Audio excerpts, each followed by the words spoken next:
This is the plaintiff, Kenneth Baugh. He says he met the defendant at work and they became fast friends. She was having a hard time, so he came to her rescue and loaned her money, which she was supposed to pay back. Then, one day, she abruptly stopped talking to him. She refuses to give him any money back, and he's here suing her for the $329.60 she owes him.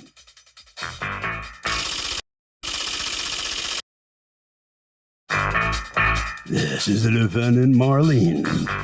She says she used to work with the plaintiff and went out with him a couple of times. When she got busy, he got angry and started harassing her to the point where he got fired and was escorted out of the building by the cops. Bottom line, he gave her a few bucks here and there for a few things. He never said it was a loan until now, and she owes him nothing and wants him to leave her alone for good. She's accused of letting a guy down.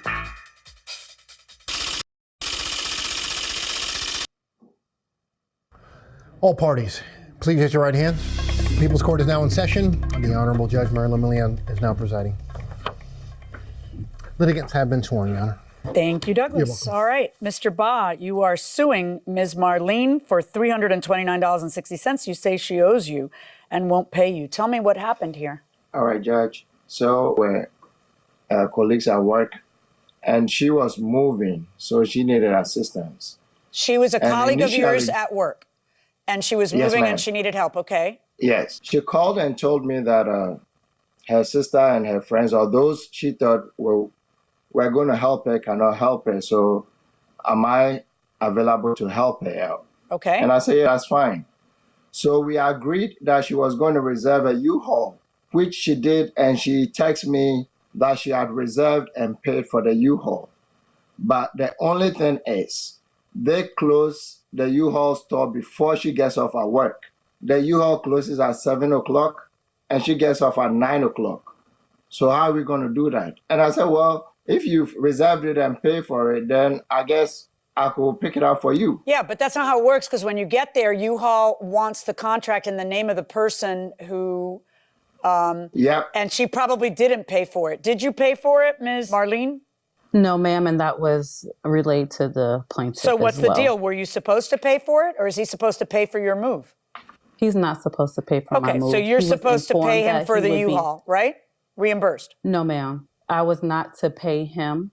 I asked him to take my card or if I can transfer him the money. He said, do not worry about it. So I was not supposed to pay him.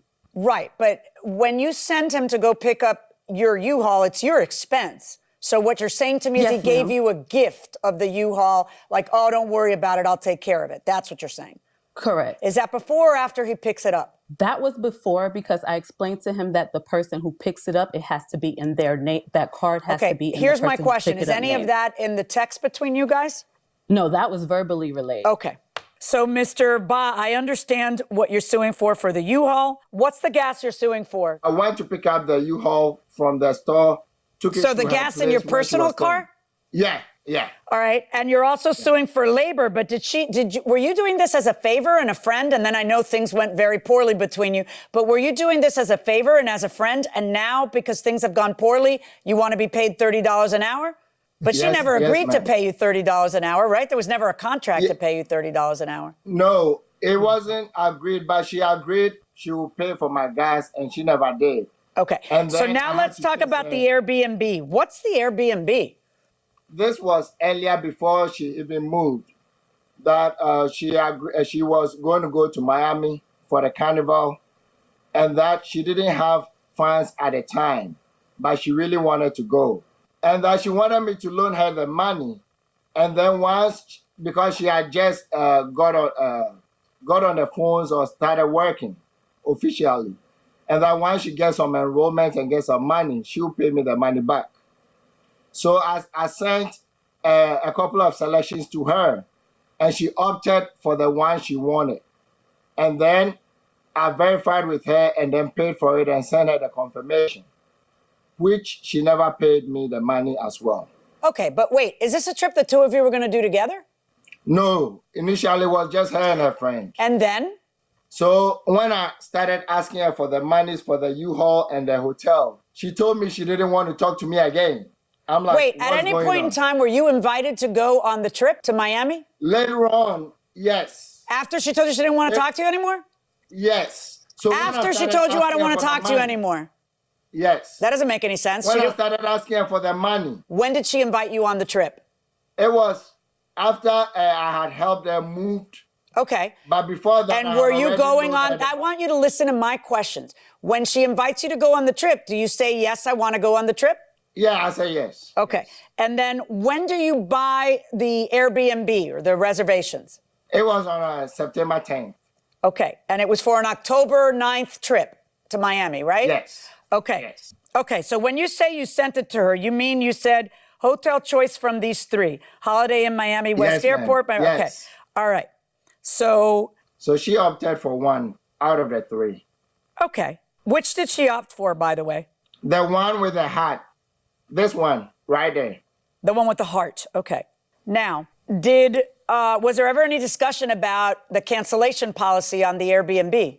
Yes. What was the discussion? So after she confirmed the one she wanted, I told her for her to get that offer, she had to. We have to place the order by a certain date. Is there anywhere where you text her what the cancellation policy is? So I tried following up with her on September 16th, but she had asked me not to call or contact her because I asked for the monies. So I told a friend to tell her that she has, if she's not going to go for the Miami trip, she has up to September 22nd. Do you have any proof of Sorry, what you just September said? Do you have any 21st. proof of what you just Cancel. said? Do you have any proof of what you just said? No, I couldn't, she said I shouldn't contact her at that time. so I No. didn't. Do you have any proof that you relayed to her through a friend? Do you have an affidavit from that friend? No, I don't have contact with a friend. All right. Now, according to you, Ms. Marlene, when did you tell him that you did not? Because, you know, his money's green. It's green enough for the U-Haul. It's green enough for the Airbnb. Why are you having him pay for these things for you? Because he will. I didn't have him pay. But why I do you didn't let have him? pay Why do for you allow him anything to pay me. for it? So I offered to pay him back twice, Your Honor. And That's he not my said, "Don't question. worry My about it," question is, several right, times. but my question to you is, why are you accepting it? Are the two of you dating at any point in time? No, At all? No. Nothing? no. No, not one No. date? We went on dates, but we weren't in a relationship. No, I understand. That wasn't my question. My question Okay. was, were you dating? Not, are you in a relationship? Were you, maybe that wasn't specific enough, but did you go out to dinner or to an event or something? Just the two of Yes. you? Yes. And how many Yes. times had you gone out? Twice. Okay. So you felt that he was kind of being stalkerish, correct? Yes, ma'am. And why did you feel that way? Well, when in the times we were getting to know each other, we did go out a couple times. He wanted to go out more. I explained to him, I'm a single mom. I really don't have that much time to invest in you. So Is that how you said it? he kept, You're a charmer. yes, ma'am. Okay. I was trying to be respectful. Okay. Like, I don't have time. I Okay. don't have time. He kept like, can we do this? Can we do that? Not today. To the point where if I'm on the phone with my girlfriend, he's blowing me up. Why are you not answering the phone? So then I'm like, okay, you know what? You're asking for too much. I think we just need to put it on ice because it's too much for me. I cannot give you what you're looking for. Right. And will you I send him a literally told him text that. says, I do not want to talk to you later. You are not respecting my boundaries. Really? So if you don't want to talk, how do you know mine and how do I know yours? The boundaries. I'm telling you now, I need space and time. Once I'm ready, I'll let you know. And if you want to still talk, cool. If not, then cool. He says, okay, cool. But that's all you can say? What do you have to say about the money that you didn't even inform me about its receipt nor pay it back as agreed initially? So you tell him that you need him to respect your boundaries. He doesn't respect your boundaries. What does he do that causes you to call your HR department? Because the two of you were working together. You were co-workers. What happens? You tell me, Ms. Marlene. So after, on the 18th, September 18th, he shows up to my house unannounced at 7 o'clock in the morning. At 7 in the morning on a Saturday? 7 in the morning on a Saturday, bamming on my door With breakfast? with some donuts. Right. So, right. Right. So that's when I blocked him. I blocked him that day from calling me, texting me, because prior to that, Did you I'm tell telling you, him or you had already told him about the boundaries? I had already told him about the boundaries. Okay, here's what I want to know. He comes by unannounced on that Saturday, and what do you say to him when he brings you the donuts and stuff? What do you say to him? I told him, you have no reason to pop up at my house. This is unacceptable. You don't need to be here. And what did he say? Honestly, I didn't even hear anything he had to say. I was very upset. Did you let him into your house, or did you tell him all this at the door? I told him at the door. All right. Now, what's the next thing that happens on the job that you felt was creepy? So that was Saturday. I blocked him. Sunday happens. Don't hear from him. Monday, we sit on opposite sides of the building, and I'm literally all the way at the end of the aisle. He comes to the end of the aisle and like puts his hands on my shoulder. And I'm like, bro, like, get away from me. I don't want to talk to you. I told you that already. That was Monday. Tuesday, he does the same thing. And then my coworkers saw how upset I was, and they said, you need to leave from here. And that's when I put my supervisor and my manager on notice that I don't want to talk to him anymore. He's doing too much. Like, it's making me feel uncomfortable. Right. Did you ever tell him, listen, I'm going to go to HR on you? Because you ended up costing him his job. This was somebody you were dating. And then, yes, I understand he's creepy. You don't want to be, I got all that. Did you realize that they were going to fire him when you complained? No, I didn't realize they were going to fire him. But they did, right? But I told him to leave me alone, and he got himself fired, Your Honor, because he was told to leave me alone, and he did not. He was told by his manager and my manager to leave me alone, and he did not. Okay, tell me about that. Your manager and his manager tell him to leave you alone, and what contact did he have with you after that? So after that, they said, don't email her, don't talk to her, don't send anything. He sends me an email, and that says, I got you. And it was just a list of phone numbers. What is it that he was trying to give you with that list of phone numbers? Do you know, yes or no? No, I don't know. All right, so he contacts you, and then you bring that up to their attention. Tell me about when he drives slowly to come up when you're outside. So this is what made me real uncomfortable. I got off of work at 9 o'clock. He got off at 6. As I'm walking out to the parking lot, and I park close to the building, I see a car in the back of the parking lot, and it starts creeping up to my car. And I'm like, who is that? What's going on? It was him. Mm-hmm. And what day was this, after or before the bosses had told him not to contact you? This was after. Okay. Because he sent the email the next morning. Okay. And that's when I went to HR myself, and I said, these are the series of events that's happening. I also submitted So the slow roll in was the car was after he had been warned not to have contact. Correct. And he slow rolls, and what does he do? He comes up, it's 3 hours after his quitting time, and he rolls up, and what happens? He rolls up next to my car, and I told my coworker, I said, help me get into my car. She got between the two cars, and another coworker helped me get into my car, and I left. And did she say something to him? Yes, she did. She told him what? She told him to leave me alone. Mr. Ba, apparently they called you in and they fired you. What did they say they were firing you for? They didn't tell you? They didn't give me any reason. Okay. So, Your Honor, before that, and then after that is when you filed this case. You feel you shouldn't have to pay him for the U-Haul because he said, I gotcha.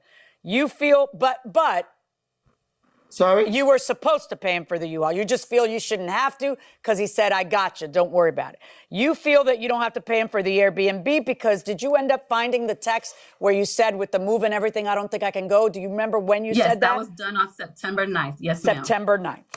Now, how can that be if he made the reservation September 11th?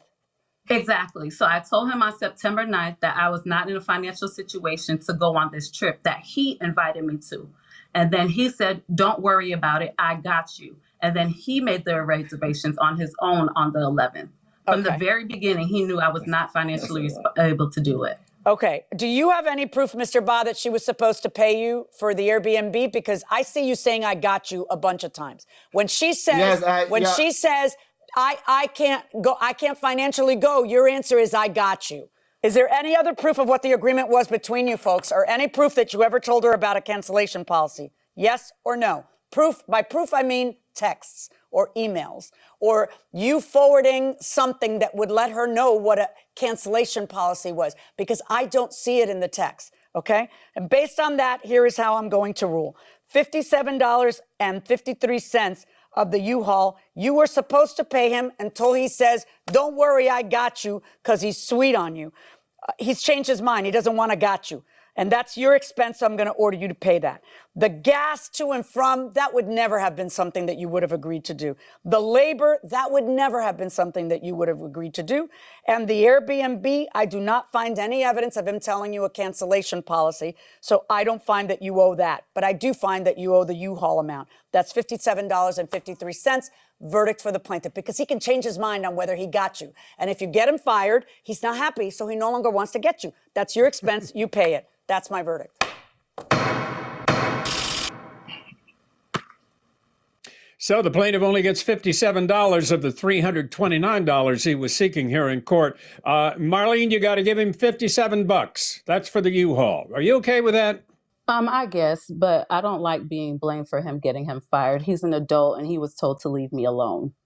Yeah, no, well, we understand that, and I can understand how you feel. I know you want him to leave you alone now and be out of your life. Is that happening, do you think? What's the story? No, I don't have That's any it. contact Okay, with him. so- I blocked him on everything, yeah. All right, good enough. Well, hopefully for you, he'll be out of your life after you pay $57 that the judge says you have to pay. All right, Mr. Baugh, you're going to get a little bit of money, not what you wanted. You get $57. What are you thinking? Yeah, it's just unfortunate helping someone out, and I found myself in such a mess. It's just unfortunate. Well, hopefully you learned something from that. And I assume you're going to leave her alone. Is that right? It's obvious she doesn't want you in her life right now. I had left her alone. All I needed was my money. That was it. And she just twisted the case. Okay. All right, that'll wrap it up for this case. Let's see what Harvey has to say. So, Doug, interesting case because in a way the judge kind of split the difference here. That the plaintiff was so smart, did what we've been talking about for a long time, which is to send a text, and now the text went to the judge, and the judge realized, yes, it was a loan. On the other hand, you got things like gas money and other things that often changes hands with two people, especially if they've dated. And that, unless it is specifically called a loan, isn't. Marilyn, you ever catch your children in a lie? And when you question them, do you use the same kind of techniques you use on the show? Or what? Absolutely, right? I tell people all the time, like with best practice, I got a lot of practice as a litigator, as a prosecutor, prosecuting death penalty cases, cross-examining, murderers. Yeah. But the best experience at cross-examination comes with motherhood. Isn't that the truth? Yeah. So we use exactly the same techniques in our house, and they fold like a cheap suit. They often do, Yes. right? And then we have different techniques that we use. We sometimes use good cop, bad cop stuff, right? Oh yeah, who's the good cop and who's the bad one? You're always the bad cop. Yes, exactly. Because you do it so well. Yeah. Right? And I'm the good cop because I guess I do Because that well. everybody I don't wants to know. be the good cop. Yeah, exactly. Right. Everybody wants to be. Well, I'm glad. In some ways, I'm kind of glad you weren't my mom growing up, because every now and then I could put one past her, but not so much with you, I guess.